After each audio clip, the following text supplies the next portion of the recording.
watch old movies starring the love team of Nida Blanca and Nestor Divilla. Inevitably, part of Nestor's pursuit of Nida always involved a serenade or jarana. Well, guess what? Somebody here in the Bay Area is trying to keep this beautiful tradition alive.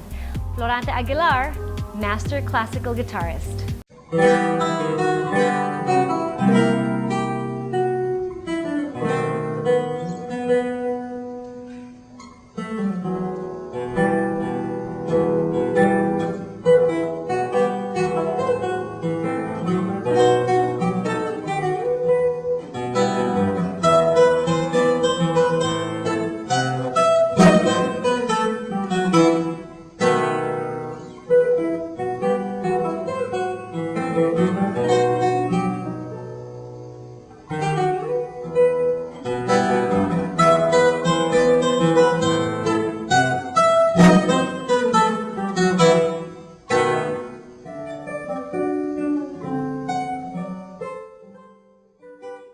I studied at UP first. Okay.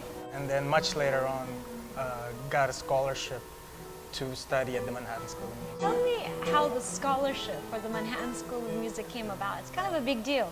I just sent a tape. Okay. And then they told me, your tape is very good, but in order for you to get the scholarship, you have to audition in person. At what point did you meet Michael Dadap? Was it when you were in New York? Yeah, actually, Michael Dadap was very instrumental when I was in New York. He helped me because I literally went there to New York City with just $100 in my pocket. Talaga? Broke ako. I didn't even have a place to stay because... Typical starving musician. Well, yeah, and I was staying with a friend of a friend at that time who ended up kicking me out. I met Michael Dadap before when he was in the Philippines performing, and I happened to have this number. So I called him. He supported me, he found a place for me, and he gave me lessons in his basement, most of which came from his love for the kundiman and the harana. That really was one of the starting points for me. Yeah. Although I didn't know it at the time, his love for the harana and kundiman rubbed off, I guess. Yeah. When you were introduced to the harana and kundiman, you weren't quite playing that type of music yet. Tell us about how you really rediscovered it. When I was growing up in Cavite, Tagalog province, I hear some of my elders hum or sing or whistle these tunes, you know, and I didn't really pay much attention to them. In fact, I didn't like them. What happened that something about it finally just really hit you? When my father passed away, I went back to the Philippines after being away for 12 years. Yeah. And I was at his wake. Suddenly, I just met all these people from my past. People that you performed with as a kid? That and my old Rondalia Banduria teacher and my grade school teachers. Yeah. It's a reconnection that I didn't have before. When I was living in the Philippines. I felt like suddenly I'm more connected. Yeah. Sometimes it seems being away is what it takes for you to recognize the beauty Exactly. When I went back to the States, I found myself just playing all these harana songs that my mom used to have under her piano bench. She had all those the sheet music. Yeah. So I dug them out and I just started playing them. And I was like, why am I suddenly playing this? I used to hate this thing. Something about it really struck a chord with you. Exactly. It was a way. I was trying to reconnect. I mean, I missed it. You know. Yeah. Before I know it, I was enjoying playing this, and I decided, I'm going to record this. These are beautiful music. Nobody appreciates this anymore.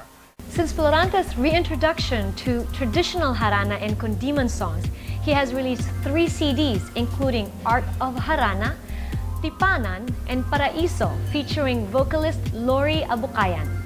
Fast forward to 2003 and we've got the first CD. I released the Art of Harana, which is the result of that. What were some of the songs? It's mixed. A lot of them are classic love songs like Dahil sa Isang Bulaklak. But there are also kundiman songs that, written by Abelardo. Hindi Kita Malilimutan. Always a wedding favorite also, di ba? Di ba? At funeral. Gaano kita ko kamahal. That as well, Yeah. yeah. And then you released your second CD not too long after that. Tipanan has more varied selections because I included pieces that are not necessarily haranas. I included pieces by Lucrecia Casilag, Bayani de Leon, who are true classical composers in the Philippines. I also included some of my own work. After that, you partnered with a singer. So tell us a little bit about that album and how it differed from the first two that you created. Paraiso, you're talking about Yes. Paraiso. Actually, my true inspiration for that is Fado. Fado is a Portuguese way of, it's a song of longing. You just recently did Lalawigan, and you also have a documentary that's in the works right now, Harana. Yes. So you actually went back to the Philippines in search of these Haranistas, no? These guys were, they used to do this back in the 50s, Yeah. 60s. So and they're old 40s. na ngayon. They're very old. They're 70s, 60s, 70s. These are the guys that people or men, young men, would go to ask their help Yeah. to serenade a woman. So they render their services. Yeah. No one does harana anymore. Yeah. And but what has survived are the songs. Yeah. So I'm very excited to be able to show to the world that we once had this beautiful tradition, and it's something that all Filipinos should be proud of, because Yeah. it's really ours. It's nobody else's. Why do you think Harana really strikes a chord with the audiences? Because you've performed some of these pieces here in the United States, and you bring people to tears. Why do you think that is? Well, simply because they're beautiful songs. Yeah. But mainly, the songs were written for the sole purpose of winning a heart. When Filipinos, or not just Filipinos, everybody hears them, wow, they buy the CDs. Yeah. So now, when is the expected launch of the documentary?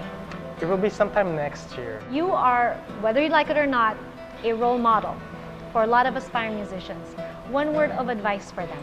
Just do what is true to yourself. Don't consider what's the fad or anything.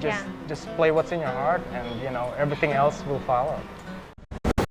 To learn more about Florante and the art of Harana, be sure to check out the full article on him on our website at filipinasmag.com. Don't go away because we've got more coming up.